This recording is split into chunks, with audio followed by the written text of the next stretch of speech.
Imagine the smallest, youngest, and most overlooked member of a family being chosen for the most important leadership role in the nation.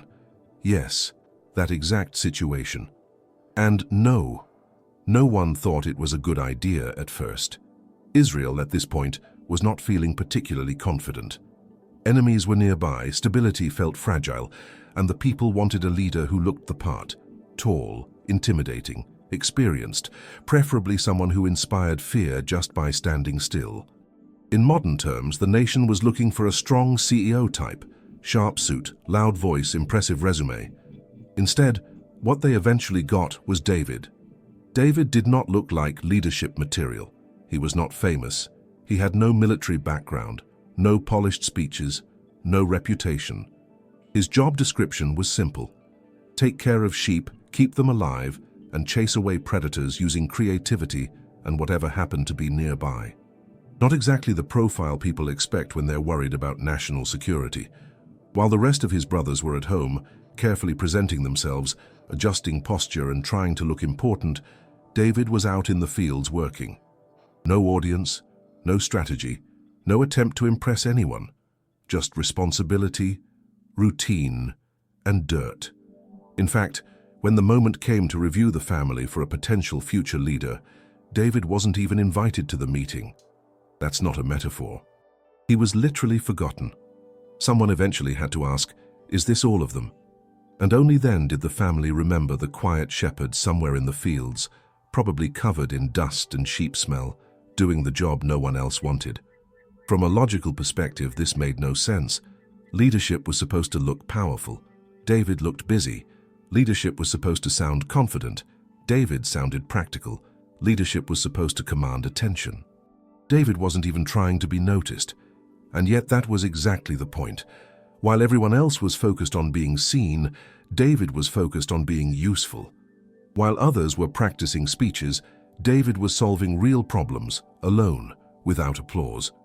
He wasn't preparing for greatness. He was simply doing his work well. No one took it seriously at first. Not the family, not the audience, not even David himself. The idea that this shepherd could matter on a national scale sounded almost ridiculous. But history has a habit of starting quietly, and the detail everyone ignored, the fact that David was working while others were performing, is the detail that changes everything. Because the story doesn't begin with a throne, it begins in a field, and that's where the momentum starts to shift. The problem with underestimating someone is realizing, much too late, that you made a very serious mistake. Not long after David's quiet life in the fields, the situation escalated fast. Israel's army found itself stuck in an awkward standoff. On one side stood trained soldiers, weapons ready, formations tight. On the other side stood a giant, and not a symbolic one. A literal, heavily armed, extremely loud giant named Goliath. Every day Goliath showed up. Every day he mocked them. Every day he challenged anyone at all, to come fight him one-on-one. And every day, nothing happened.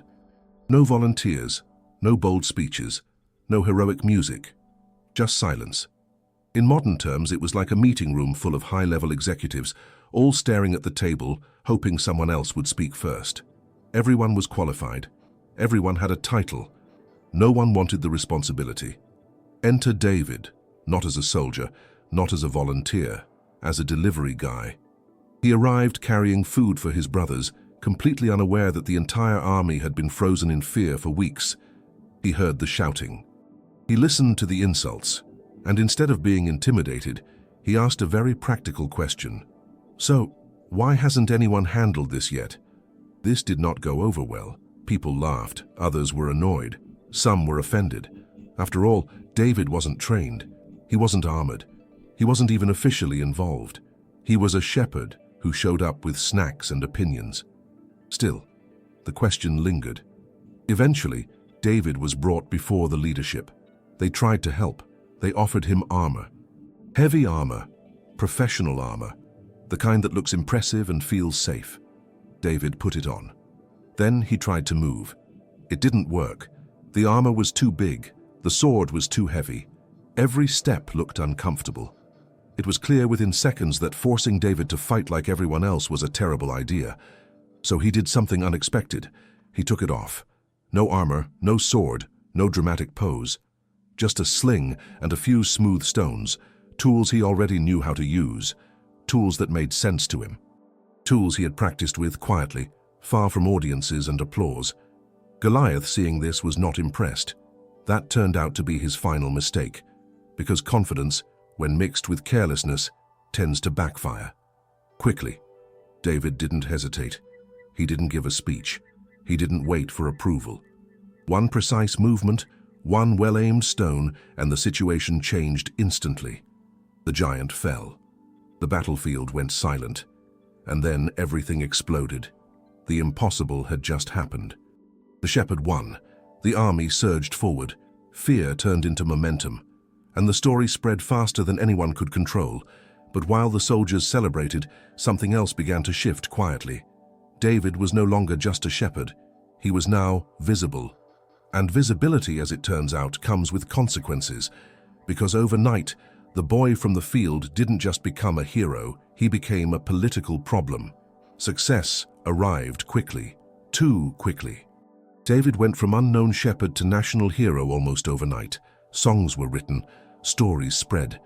His name traveled faster than he ever had. Wherever he went, people noticed. They remembered the giant. They remembered the impossible moment. And they wanted more of him. At first, this seemed like a good thing. King Saul praised him publicly. He welcomed him into the court. He gave him responsibility, visibility, and a place near power. From the outside, it looked like a perfect promotion. But something else was happening behind the scenes. The attention David received didn't fade. It multiplied. People started comparing, measuring, whispering. David's popularity began to feel less like admiration and more like competition. And Saul noticed.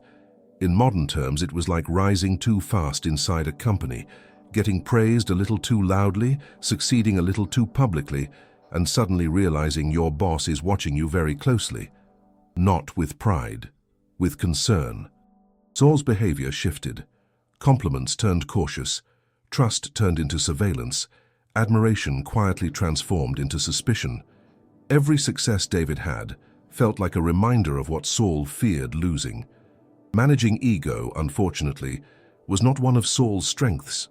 What began as discomfort soon turned into obsession. Saul tried to control the situation. When that didn't work, he tried to intimidate it. When that failed, he tried to remove it entirely. Subtlety didn't last long. David went from celebrated hero to targeted liability. Invitations stopped. Safety disappeared. Praise was replaced by tension thick enough to feel. Staying visible became dangerous. So David ran. Not dramatically, not with an army. He escaped quietly, moving from place to place, avoiding attention, learning how to survive without stability. One day he was welcomed, the next, hunted. The shift was complete. Hero became fugitive. In modern language, he was cancelled before cancelling existed. No explanation, no warning, just the sudden realization that success had made him unsafe. Life in hiding changed him. The applause stopped. The protection vanished. Every decision mattered again. Every mistake carried weight. He learned who he could trust and who he couldn't. He learned patience the hard way. Power, he realized, wasn't just about influence or recognition. It came with fear, insecurity, and collateral damage. Watching from the margins gave him perspective he never would have gained from the throne. While Saul ruled publicly, David learned privately. While one clung to control, the other learned restraint. While envy consumed one, endurance shaped the other. This wasn't the part of the story people liked to sing about, but it was the part that mattered most. Because leadership formed under pressure lasts longer than leadership formed under praise. And far from the spotlight, far from safety, David was learning exactly how expensive power could be. Being chosen does not mean being ready. Eventually, the waiting ended. The exile passed. The balance of power shifted, and David became king. From the outside, it looked like a well-earned victory. Years of pressure, patience, and survival finally paid off. He unified the people, established authority, and took control of the kingdom. Decisions were made, orders were followed. Stability returned. David was good at this part. He understood strategy, he knew people. He had lived without power long enough to appreciate what it could do when used correctly. As a leader, he was decisive, respected, and effective. The nation moved forward. But leadership comes with something no one advertises: access. Access to comfort, access to control, access to moments where no one questions your judgment. And it's in those quiet, unguarded spaces that character gets tested the hardest. At some point, David made a decision he shouldn't have made. It wasn't complicated, it wasn't subtle, it was impulsive, avoidable, and deeply human. One choice led to another. One moment of poor judgment triggered a chain reaction that could not be undone. The consequences were immediate, and they didn't stay private. People were hurt. Trust was damaged. The impact spread beyond David himself, reaching families, relationships, and the stability of the kingdom. What began as a personal failure quickly became a national problem. In modern terms, it's what happens when talent outruns self-control. Skill opens doors, authority removes barriers, and without discipline, mistakes gain momentum fast, interest accumulates, and eventually, the bill arrives. Climbing quickly is easy, staying grounded is not. David didn't stop being capable. He didn't stop being intelligent. He didn't suddenly lose his leadership ability. What changed was the illusion that success made him immune to failure. It didn't. This was the moment that defined him not as a flawless hero, but as a complete human being. A leader who could unite a nation and still misjudge himself. A king who could command armies and still struggle with restraint. And unlike earlier chapters of his life, this mistake couldn't be solved by courage or cleverness. There was no giant to face, no enemy to outmaneuver. The problem was internal and the consequences were permanent. The story doesn't excuse him. It doesn't erase the damage. It simply shows the cost. Because leadership is not measured only by victories and accomplishments, but by how much damage a person can cause when they stop paying attention to their own limits. David remained a great leader, but he was never a perfect one. And the results of his choices, personal and national, did not stay hidden for long. The impact was already moving forward, quietly, inevitably. The story of David is not about perfection, it's about humanity. When people look back at his life, they often focus on the highlights, the dramatic victory, the crown, the legacy. But when everything is placed in order, a much clearer picture appears. David began as a forgotten shepherd, not ignored symbolically, actually overlooked. Then he became an unlikely hero, solving a problem no one else would touch. Shortly after, he turned into a fugitive, forced to survive without security or status. Eventually, he rose to power and became king. And once there, he proved something uncomfortable, but important. He was still human. That arc matters because it's realistic. Talent opened doors for David. Courage created opportunities. Skill brought visibility.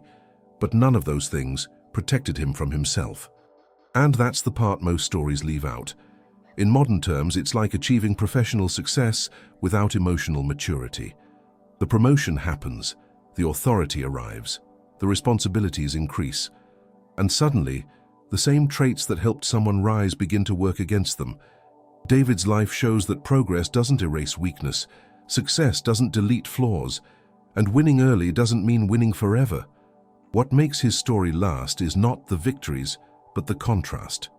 The same person who trusted simple tools over heavy armor later struggled with self-control when no one was watching. The same leader who waited patiently for power sometimes acted too quickly once he had it. And that tension feels familiar. People still rise quickly. People still make avoidable mistakes. People still confuse capability with readiness. The timeline changes, the settings evolve, but the pattern repeats. That's why the story continues to resonate. Not because David was special in every way, but because he wasn't. He succeeded, he failed, he learned, he paid costs.